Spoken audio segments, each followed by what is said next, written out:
Ciao, bentornati su Macramalex.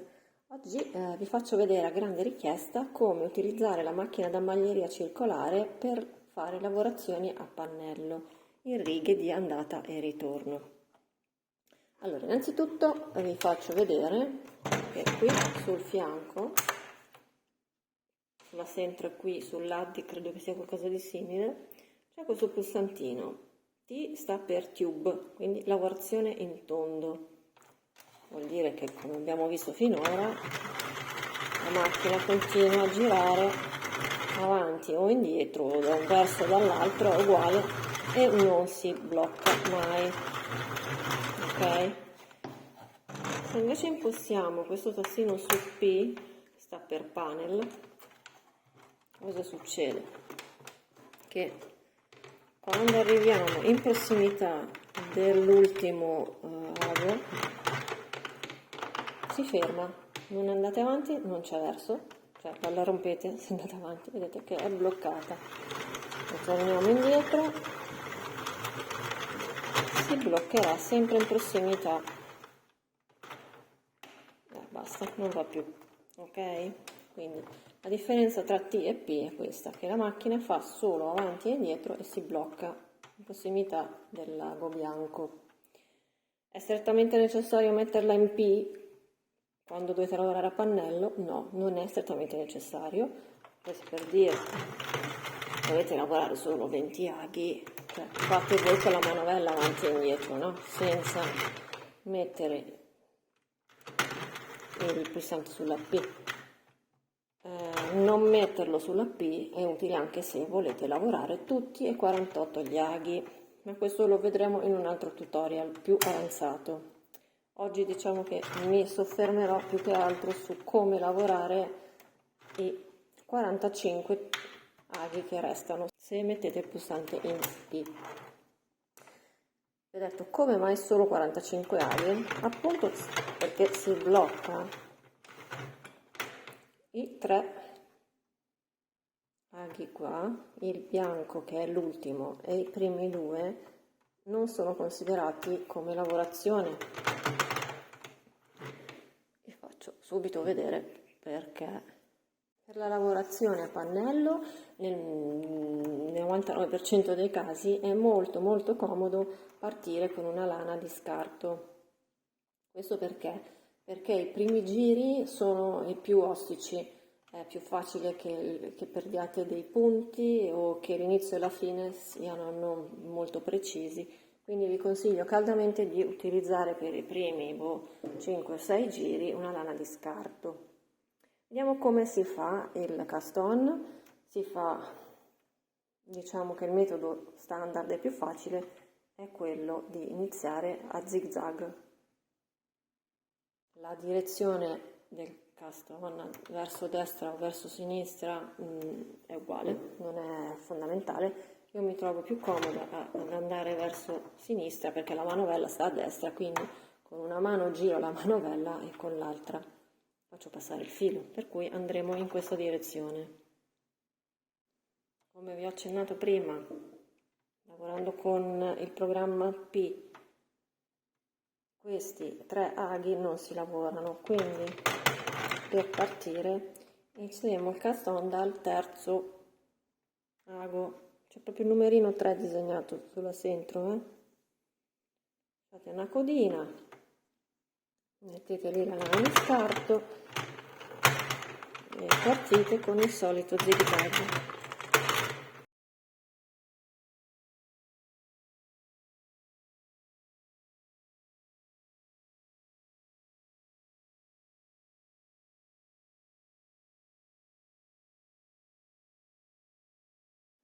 Arrivati al 47esimo ago, la macchina si blocca, quindi possiamo mettere il filo nel passafilo e nel coso della tensione.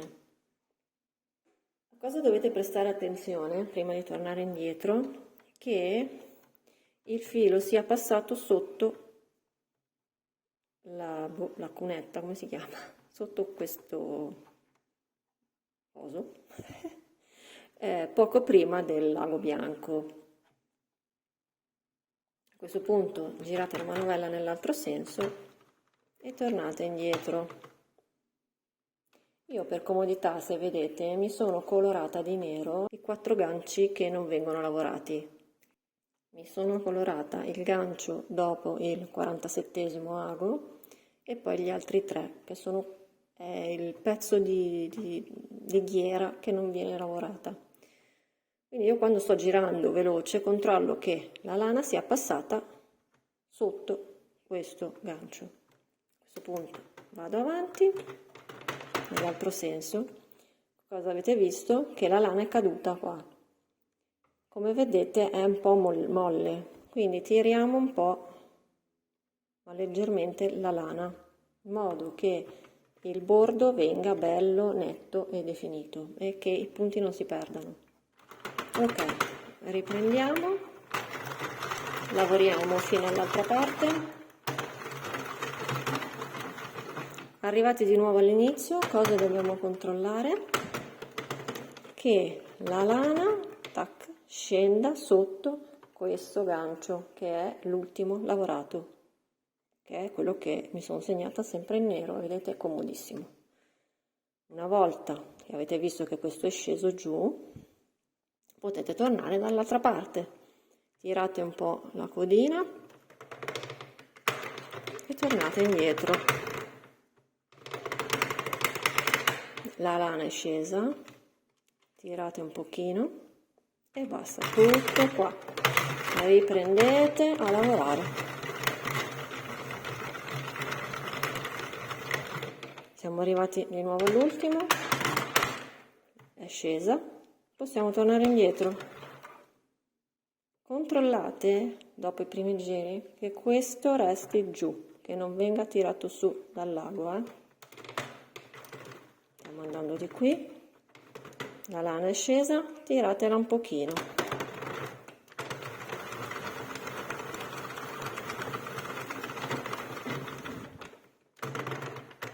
Controllate che resti giù. Tac, tornate indietro. In questo caso non è molle, quindi evito anche di tirare, non c'è bisogno. Adesso provo, vado avanti a lavorare e provo a farmi un'inquadratura più vicina, se riesco. Ok, guardate cosa succede. La lana, insomma, è scesa sotto qui, torno indietro, verifico che non ci sia troppo scarto, se no tiro un pochino e ricomincio. Eccoci, siamo ritornati all'inizio, sposto la macchina un po'.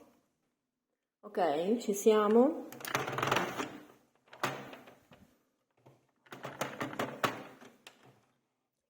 È lui, questo, verificate che scenda, tac. A questo punto potete tornare indietro.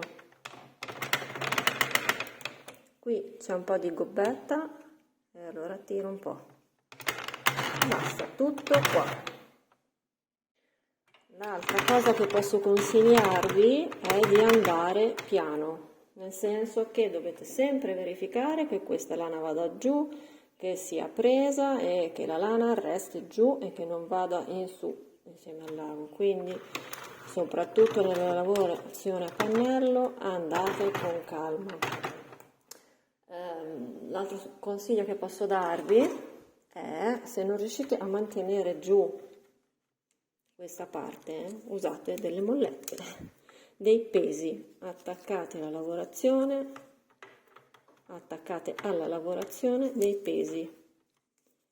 C'è addirittura chi mette dei coperchi di pentola, se ce li avete a misura usateli, io non ne ho, però mettere peso può tornare utile, soprattutto all'inizio e alla fine, dove c'è il primo e l'ultimo ago che lavorate. Ovviamente non è detto che vi serva a lavorare tutti quanti gli aghi, quindi scegliete, che ne so, i vostri 10 che dovete lavorare, prestate attenzione che la lana scenda subito dopo l'ultimo ago che dovete lavorare. Tutto qui. Quando dovete staccare la lavorazione dalla macchina, utilizzate anche in quel caso la lana di scarto. Vediamo come fare gli aumenti laterali. Io in questo caso ho lavorato 10-12 aghi. Per aumentare è semplicissimo.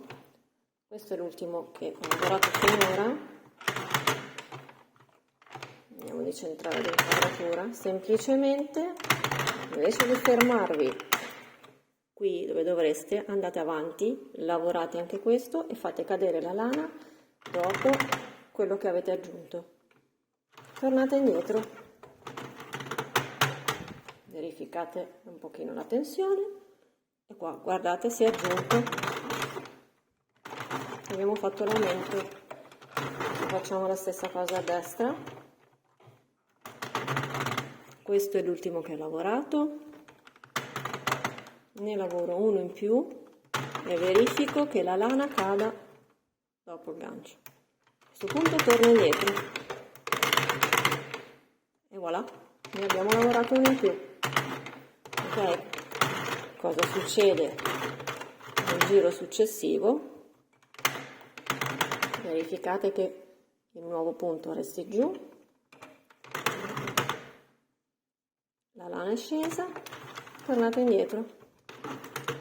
Abbiamo fatto i nostri aumenti. Semplicissimo. Adesso vado avanti un pochino, vedete qua è andato su, no, questo deve stare giù, bello giù, non è a fuoco. Vabbè, spero che si sia capito. Ok,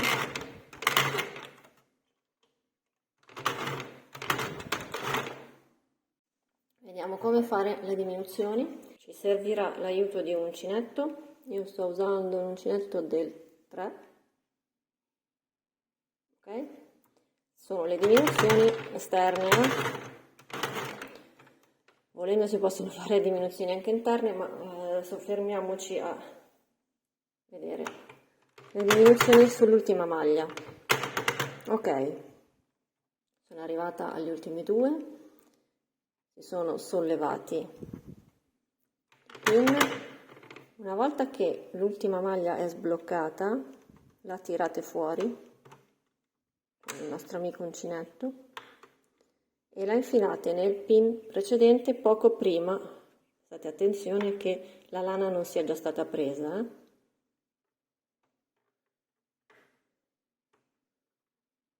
La infilate, è un po' difficoltoso, sì, però ok, l'abbiamo infilata, spingetela in basso.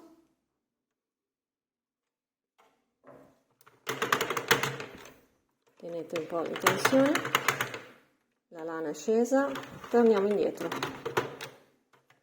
Ok, voilà, la nostra diminuzione esterna è stata fatta. La rivediamo da questo lato. Si sono sollevati gli ultimi due pin, tirate fuori la lana dall'ultimo ago.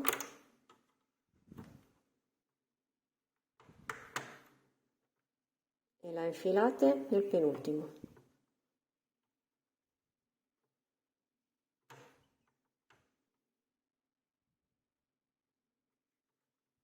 La infilate e la fate cadere verso il basso, giù.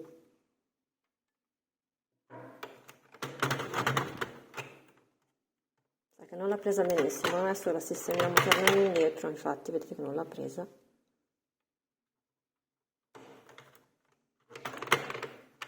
Adesso prima di partire gliela facciamo prendere. Ok, ci siamo. E tutto qua, anche le diminuzioni come vedete sono semplicissime.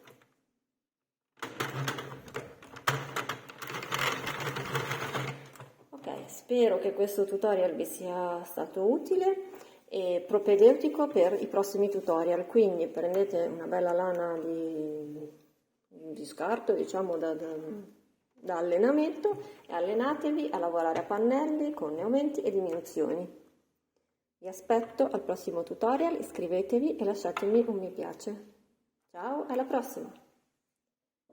Ovviamente i capelli devono sempre essere in mezzo, cercate di non prenderli.